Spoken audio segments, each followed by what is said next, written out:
Union बन जाती है। वो पांडिचेरी का यूनियन से आ रखे हैं। பாண்டிச்சேரியில தகவல் ஆணையம் இதுவரை அமைக்கப்படவில்லை. 20 ஆண்டுகளாக ஆகிவிட்டது. 20 साल हो गया पांडिचेरी में अभी तक यूनियन नहीं बनाया आरटीआई का। தகவல் ஆணையம் இல்லாததுனால 19/3/18/1 இந்த ரெண்டு பிரிவிலையும் டெல்லிக்கு தான் மேல்முறையீடு செய்ய வேண்டியிருக்குது. 2100 கிலோமீட்டர் தள்ளி.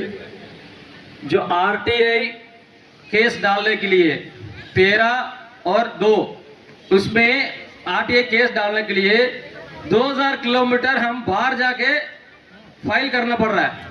அல்லது வீடியோ கான்ஃபரன்சிங்கில் அப்பீல் நடக்கிறது. வீடியோ கான்ஃபரன்சிங்கில் மேல்முறையீடு நடக்கிறது. அது பாண்டிச்சேரி வாழ் மக்களுக்கும் டெல்லியில் இருக்கின்ற கமிஷனருக்கும் புரிவதில்லை. ஏனென்றால் பாண்டிச்சேரியில் உள்ள நில ஆவணங்கள் பிரெஞ்சு சம்பந்தப்பட்டது. இங்கு படித்திருக்கிறவர்கள் பிரிட்டிஷ் ஆவணங்களை படித்திருக்கிறார்கள். அதனால் நிறைய இடைவெளி இருக்கிறது. पांडिचेरी का समस्या ऐसा है कि सेकेंड अपील उधर पांडिचेरी में होता ही नहीं है, ऐसा सिस्टम ही नहीं है। पांडिचेरी में सेकेंड अपील दिल्ली में करना है। जो लोकल बंदा है पांडिचेरी का बंदा, उसका भाषा दिल्ली में है, उसको समझ में नहीं आता है। पांडिचेरी एक ही एक ऐसा गांव है, फ्रेंच का इसमें था, वो ब्रिटिश का इसमें नहीं था।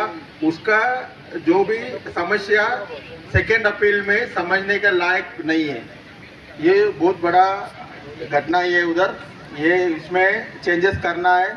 ये यूनिक प्रॉब्लम है। எனவே இடைவெளியை குறைக்கவும், அதாவது வெளிப்படைத்தன்மையான நிர்வாகத்தை கொடுப்பதற்கும் பாண்டிச்சேரியிலே ஒரு தகவல் ஆணையத்தை அமைப்பதற்கு இந்த மாநாட்டின் மூலமாக தீர்மானத்தை நிறைவேற்றி கொடுக்குமாறு வேண்டுகின்றேன்.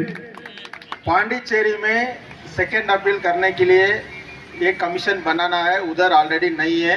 इसके लिए घोषणा कर रहे हैं। इसको आप लोग सब सपोर्ट करना है, सबका सपोर्ट चाहिए पांडिचेरी के लिए। நன்றி, வணக்கம்.